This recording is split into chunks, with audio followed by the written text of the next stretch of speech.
Assalamualaikum warahmatullahi wabarakatuh dan salam sejahtera bagi kita semua. Baik, kami dari kelompok 3 ingin mempresentasikan hasil kerja kelompok kami mengenai masalah negara kesatuan Republik Indonesia. Sebelum itu, saya ingin memperkenalkan anggota kelompok kami. Yang pertama, Nur Fadila sebagai pemateri pertama, Cita Pradaksena sebagai pemateri kedua, Silviana Mutiara Pramesti sebagai pemateri ketiga, Yesiska Sirait sebagai pemateri keempat, dan saya sendiri Nurunisa sebagai moderator.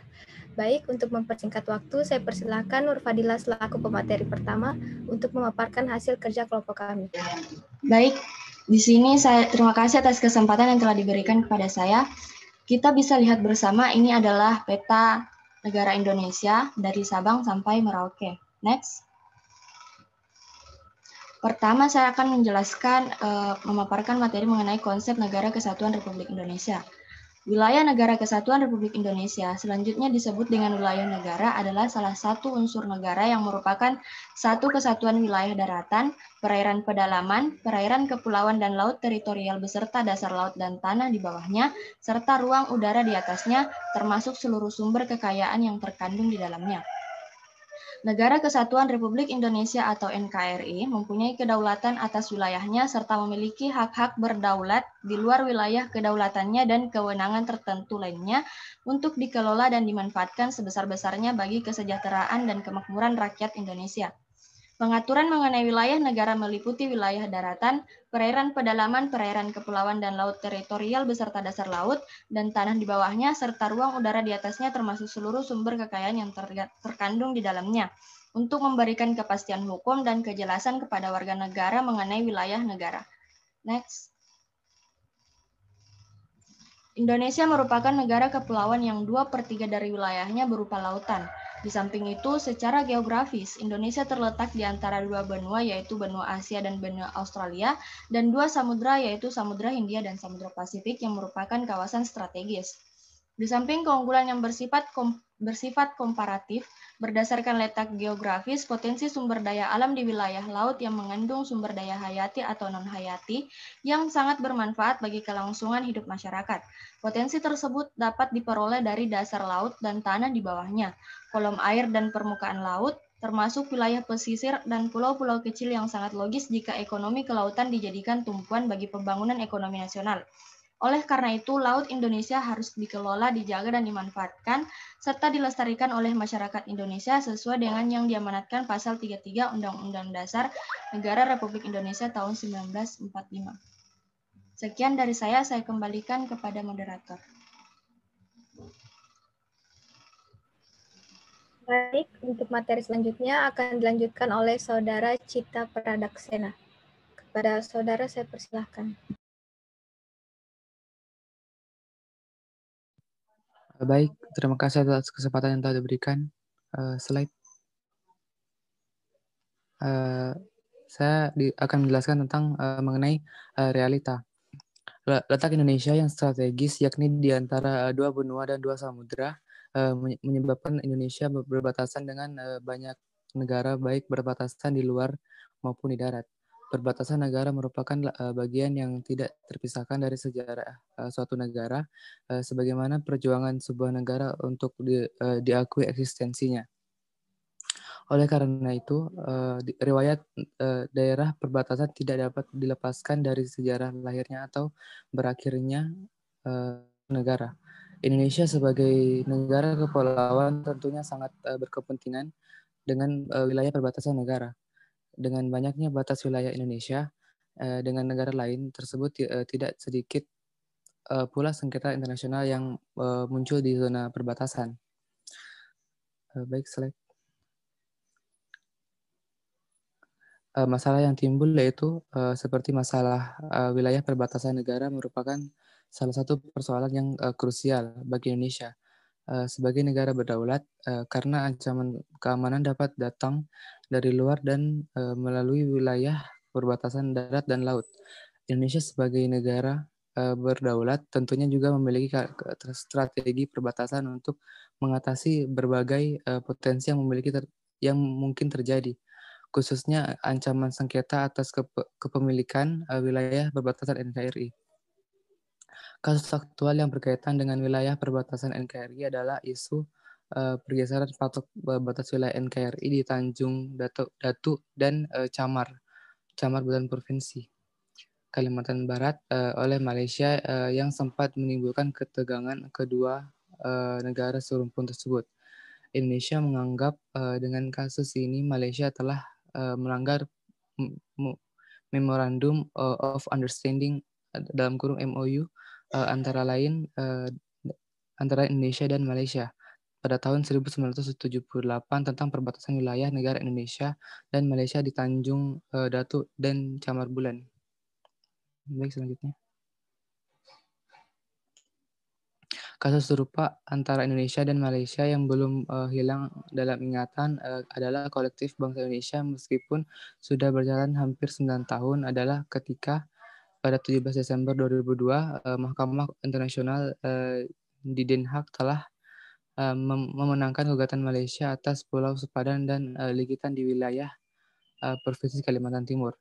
Atas kemenangan gugatan itu akhirnya Malaysia berhak memiliki Pulau Sepadan dan Likitan yang telah puluhan tahun menjadi bagian wilayah NKRI. Kemenangan Malaysia atas gugatan kedua pulau itu tidak lepas dari dukungan kelengkapan dan ketersediaan arsip wilayah perbatasan yang dimiliki oleh negara Malaysia. Baik, terima kasih. Saya kembalikan kembali kepada moderator. Baik, selanjutnya akan dilanjutkan oleh Saudari Silviana Mutiara Pramesti. Kepada Saudari Silviana, saya persilahkan. Baik, masalah yang selanjutnya yaitu tanggal 7 April 2011, kapal Hiu 001 milik petugas patroli Kementerian Kelautan dan Perikanan atau KKP mengidentifikasikan ada 2 kapal berbendera Malaysia sedang menangkap ikan di kawasan zona ekonomi eksklusif atau ZEE Indonesia di Selat Malaka. Setelah kedua kapal ditangkap dan digiring ke Pelabuhan Belawan, di tengah jalan ada 3 helikopter Malaysia yang menghalangi kapal milik petugas patroli Indonesia. Petugas di dalam helikopter Malaysia itu meminta supaya kedua kapal dilepas karena menurut kapal itu masih berada di kawasan zona ekonomi eksklusif Malaysia. Negara Indonesia dan negara Malaysia sama-sama memiliki klaim sendiri mengenai garis batas ZEE negara masing-masing. Indonesia mengklaim garis tengah antara Indonesia dan semenanjung Malaysia sebagai garis batas ZEE. Sedangkan Malaysia menggunakan garis batas landasan kontinen 1969 sebagai garis ZEE. Adanya perbedaan klaim yang menjadi dasar-dasar mengenai batas wilayah bagi masing-masing negara, maka masalah tumpang tindih atau overlapping klaim area belum dapat terselesaikan.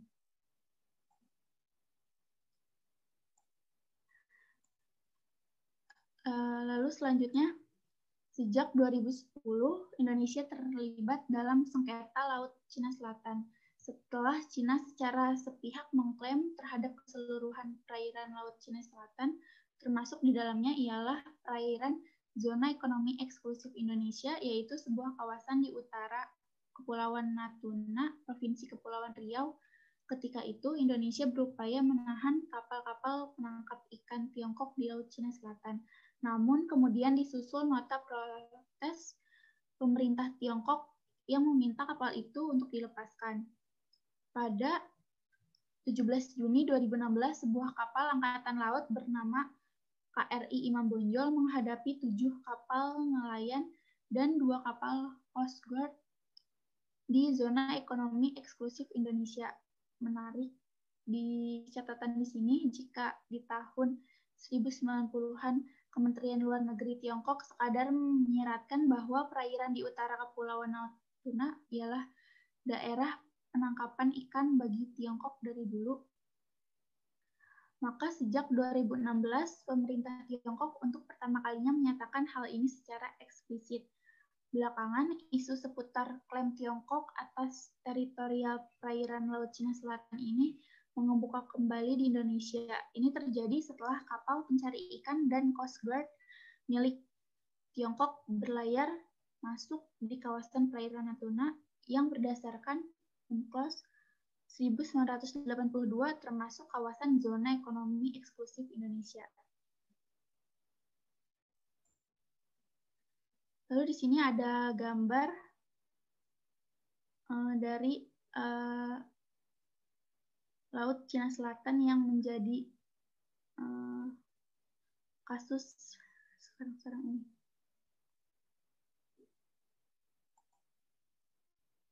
Ya, sekian dari saya. Saya kembalikan kepada moderator. Baik, materi selanjutnya akan dilanjutkan oleh Saudari Yesiska Sirait. Kepada Saudari Yesiska, saya persilahkan.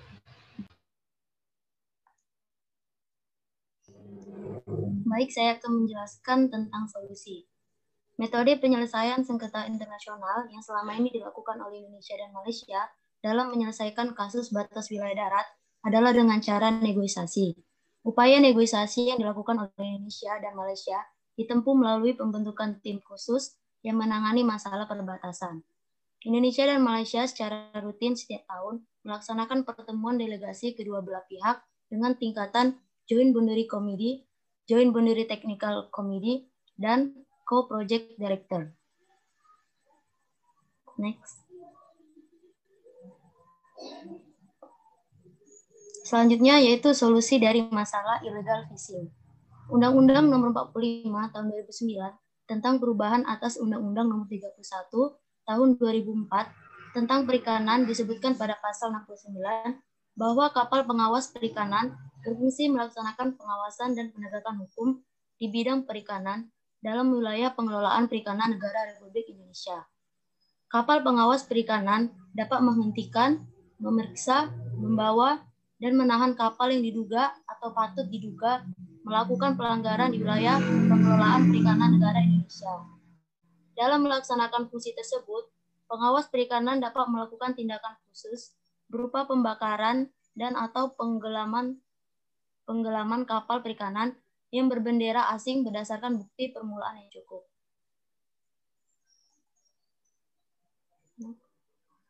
Selanjutnya yaitu solusi dari masalah Natuna. Pada 8 Januari 2020, Presiden Jokowi kembali mengunjungi Laut Natuna Utara dengan KRI Usman Harun. Selain itu, pemerintah Indonesia juga menempuh jalur diplomasi untuk menyelesaikan masalah ini dengan melayangkan nota protes terhadap pemerintah Tiongkok melalui duta besar mereka di Jakarta. Menteri Pertahanan Prabowo Subianto menyatakan, Indonesia akan mengedepankan diplomasi damai untuk menyelesaikan persoalan sengketa ini. Setidaknya ada empat sikap dan langkah Indonesia merespon kasus ini, yaitu yang pertama, menyatakan bahwa Tiongkok telah melanggar zona ekonomi eksklusif. Indonesia juga menolak klaim dari Tiongkok terkait wilayah yang mereka klaim sebagai traditional fishing ground, yang menurut kacamata hukum internasional dianggap tidak memiliki landasan hukum. Yang kedua, Indonesia menolak klaim penguasaan perairan Laut Natuna Utara atas dasar 9 Dash Line. Yang ketiga, TNI akan melakukan operasi penjagaan secara intensif di kawasan Laut Natuna. Dan yang terakhir atau yang keempat, peningkatan kegiatan ekonomi di sekitar wilayah perairan Laut Natuna atau kawasan zona ekonomi eksklusif Indonesia. Sekian penjelasan dari saya. Saya kembalikan kepada moderator.